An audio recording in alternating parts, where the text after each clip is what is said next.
10 months ago, back in March 2023, I made a video going over graded complete inbox video games. I went over the pop reports and their actual distributions of the grades, and I warned people not to overpay for graded CIB video games that simply weren't worth paying premiums for. Now, both sealed and complete inbox video games can both be graded, so a lot of people just associate it as the same. A lot of people can't even tell the difference about a sealed and a complete inbox when they look at one of the labels. But it shouldn't be a hot take for me to tell you guys that the supply of complete inbox games is much larger than the supply of sealed games. It could be as much as 10, 20, maybe 50 times as many CIBs for every sealed. And what was taking place about a year ago and throughout 2023 is people were just paying way too much for some graded CIB video games. Stuff that was in extremely average or slightly good condition. And this is mainly talking about your very popular game series like your Marios, Pokemon, Zeldas, stuff where the sealed prices went crazy, but then people started paying premiums for a 7.5 or an 8.0 complete in box. Some 9.0s, which that's getting into a good grade, right? Some 9.0s are going to be extremely difficult to get, but on a Pokemon title, 9.0 still isn't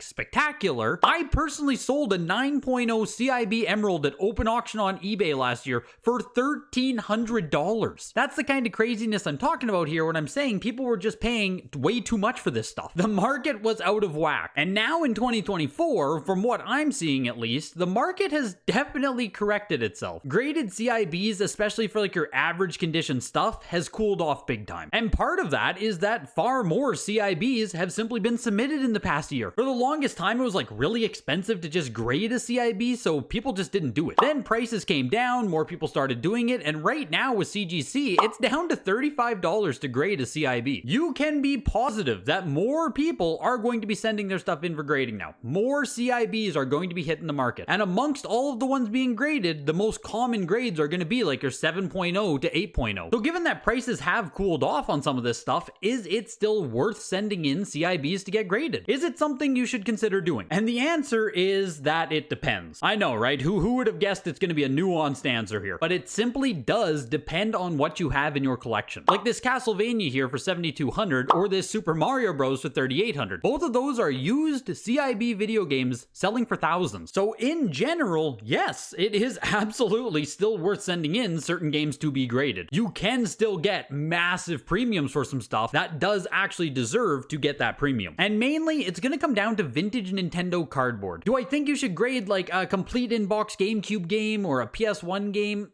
Not really. Maybe if it's super mint and it's a really expensive game already. If you're sending in an NCAA 2K3 on GameCube because you have a mint condition copy, yeah, that could still be worth paying the $35, right? But in general, you're gonna want to stick to cardboard, condition sensitive, you're gonna want to go with the old stuff. Where we are at now with video game collecting, if you have a near mint copy of Final Fantasy III, right? Complete with all of its inserts, great condition, yeah, that is something that should be protected. The actual value of these vintage games goes so far beyond just their gameplay at this point. Most of the boxes, manuals, and inserts at this point are worth more than the cartridges themselves. Obviously, you don't have to grade it. I'm not oh my god, if you own everything, you gotta go, we should grade everything. But if you do want to protect it, or if you do want to sell it at some point, getting it graded can be very helpful. It just locks in that condition and makes everything easier. The difficult thing with CIB grading still, and the thing that a lot of people are going to screw up or get wrong, is people aren't harsh enough with condition. Everyone thinks their stuff is in mint condition. It's the same within trading cards when people send in their mint condition binder cards, right? They send those in to get graded and you get a PSA 8. A lot of people are sending in their mint video games and getting back a CGC 8 or a WATA 8.0. In this world of thousands of dollars being paid for an old Castlevania game, condition is truly everything.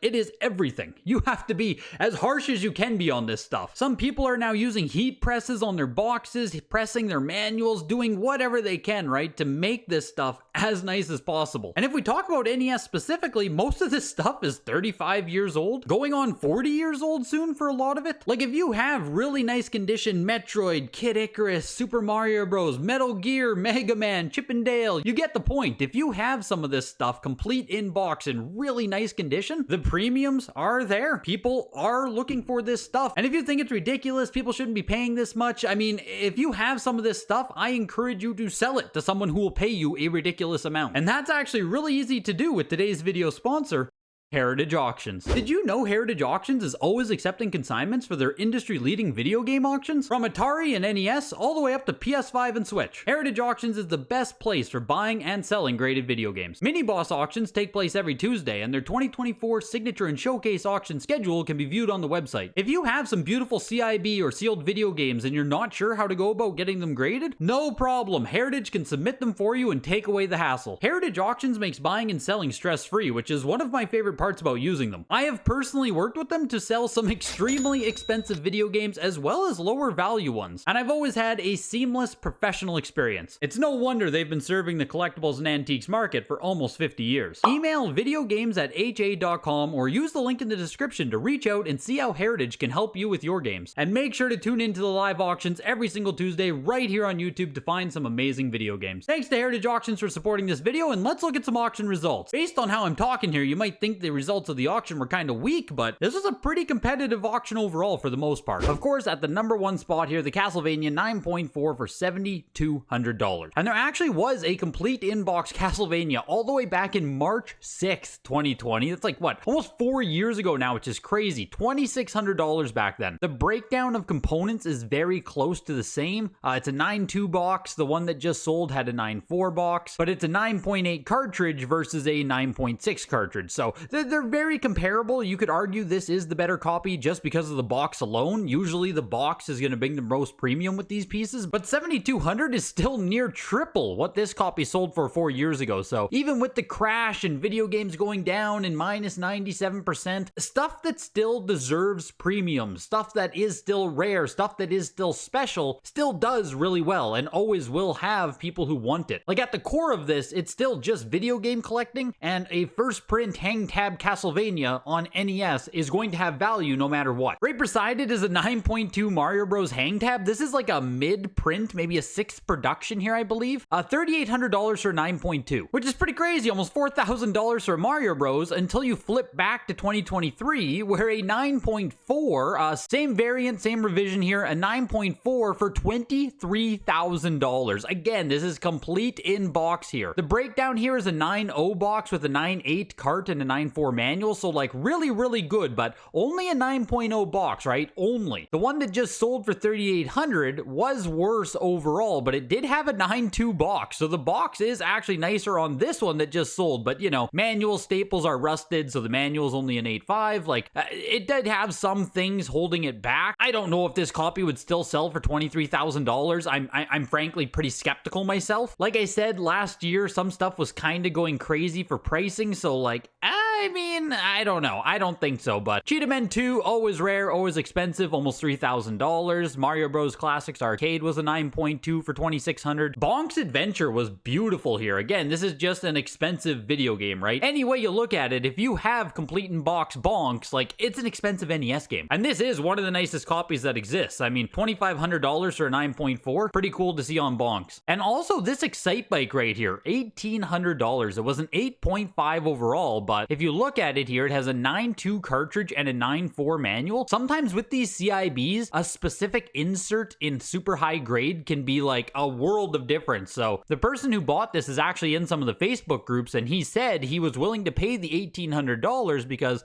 getting a mint condition Excite Bike manual is near impossible. So a lot of this premium right here comes just from that manual being a 9.4. That's pretty crazy. And you also see that kind of craziness here on this Legend of Zelda first print TM copy here, $1,800, right? The actual breakdown on this 7.5 is pretty bad. A 7 box and a 7 manual, but a 9.4 first print TM 5-screw cartridge inside. And that alone is bringing that massive premium there at $1,800 for the CIB. So even if you have some complete in-box games in your collection and every single piece of it isn't beautiful, like my Final Fantasy I showed, right? That manual is garbage, but the box itself might be like a 9.0, 9.2. Obviously, the best thing and also the hardest thing is to just try and upgrade, but like, that's just not possible sometimes. So it can still be worth grading some of these CIBs, even if only your cartridge is beautiful, for instance. Same thing with this Mario Bros. 3 Left Bros here. It had a 9.6 cartridge inside, so the premium pushed up to $1,900. And there was actually another Castlevania, same variant here, first print copy, hang tab, 9.0 condition. So like, 9294, not that much further down, but instead of $7,200, it brings in $1,700. The real insanity for this stuff is at the most crazy of levels, right? This auction here is showing some of the most premium stuff that exists. If you go down to like a 7.5 or something, like I explained earlier, you're not going to be paying that much more above raw, or you shouldn't pay that much more above raw, because you can probably just go to eBay and buy yourself a 7.5 almost any time, right? And some of that black box early NES stuff is doing really good, but then you see something like Bubble Bobble Part 2 here, a 9.0 sold for $990. That's a really nice copy of Bubble Bobble 2 selling for close to the price of raw. So you get one that's already been looked at, already authenticated, it's in the upper echelon of condition, and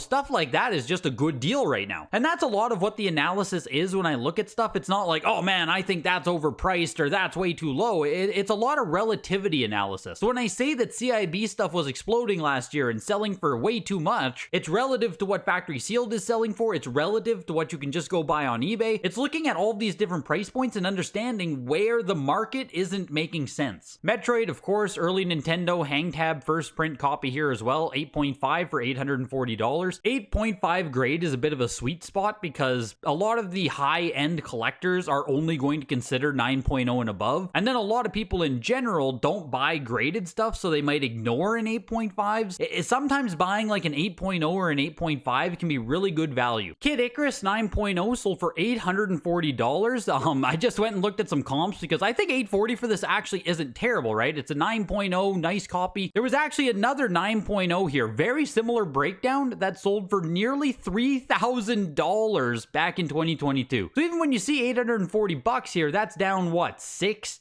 70% from this sale 2 years ago? But like I said, even with these crashes, like stuff that is very collectible still does remain very collectible. So long as video game collecting itself is still super popular, people want this stuff, like the whole graded game scene is just like another layer of that. So long as games are collectible, graded games are going to be collectible. There was actually one GBA game, Ninja 5-0 for the Game Boy Advance Grail Hunters out there. 9.4, beautiful copy selling for $720. So $720 like isn't much of a premium over what the game just sells for complete in box on eBay. Price Charts has it at $715, like $1,000, $660, $675, $880. Yeah, the person who bought this one for $720 to get it confirmed, beautiful condition, that's a steal right there. Anytime you can get like 9.0, 9.2, 9.4, if you can get something like that for the same price as raw, that's actually a fantastic deal. As we keep scrolling down, I mean, Contra here, 9.0 for $468. Kid Icarus in an 8.0, right? This is also a hang tab early production here. 7.5 box, 9.2 cart, 8.0 manual, $456. An 8.0 Kid Icarus with a 7.5 box shouldn't bring a massive premium, and it didn't. Sales like this just make sense to me. It's not good, it's not bad, it's just fair. And just to put one last piece here about how important variants are with NES collecting, here's another complete in-box Castlevania, right? 9.2, beautiful copy of Castlevania, but this is an oval seal here, late print copy, $420. So only slightly worse condition than the copy that sold for $7,200, but a completely different variant. This one is way easier to find. It was printed way after the first print. The importance of knowing variants and which ones you have and which ones you're buying are just so important with NES. But if you have any other questions about any sales, put them down below. I'm happy to help you out. Let me know how you feel about grading complete in box games. Hit the like button, and I'll see you guys in the next video. Bye.